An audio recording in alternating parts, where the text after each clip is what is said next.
ప్రసాద్ అందరం దాని so wait చేస్తాను. ఇంకా ఇంతవరకే డబ్బులు ఇచ్చారండి, ఇంకా ప్రసాద్ వరకు నో. ప్రసాద్ చెప్పండి.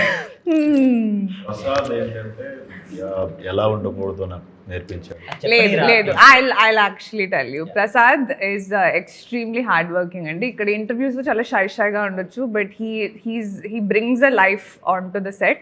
విష్ణు ప్రసాద్ పిచ్చగా కొట్టుకున్నప్పుడు we all just SIT.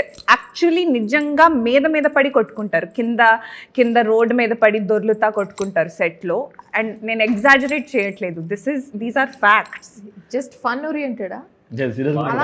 Fun గా స్టార్ట్ అయ్యి మన ఇళ్ళలో అన్న తమ్ముళ్ళు అక్క చెల్లెలు అలా కొట్టుకుంటారు. ఫన్ గా స్టార్ట్ అయ్యి నిజంగా టప్పి అని కొట్టేసుకుంటారు కదా, అలా కొట్టేసుకుని ఒకళ్ళు డైరెక్టర్ దగ్గరికి వెళ్ళి ఈడు కొడుతున్నాడు అని ఇలా ఇవన్నీ జరుగుతుంటాయి. So Prasad can be the life of the set also, but ఇక్కడ ఊరికే ఏదో సిగ్గు పడుతున్నట్టు, ఒక పాలిటిషియన్ అయిపోతున్నట్టు ఏంటో ఎలా బిహేవ్ చేస్తున్నాడో నాకే అర్థం కావట్లేదు. అప్లై చేశాడు కదా సినిమాటోగ్రఫీ మినిస్ట్రీ ఆంధ్రాకి. అవునా? అవునా, సినిమాత్యులు నెక్స్ట్ మొన్నే అన్నావు కదా నేను క్యాంపెయిన్కి వెళ్తున్నాను నెక్స్ట్ ఇయర్ అని. క్యాంపెయిన్ అంటే కూడా క్యాంపెయిన్ తెలుసు కానీ క్యాంపెయిన్ అంటే కూడా తెలుసు. ఫైర్ తెలుసు అండి, ఎవరితో వెళ్ళా ప్రసాద్? అసలు రెడీగా ఉన్నా రాయడే.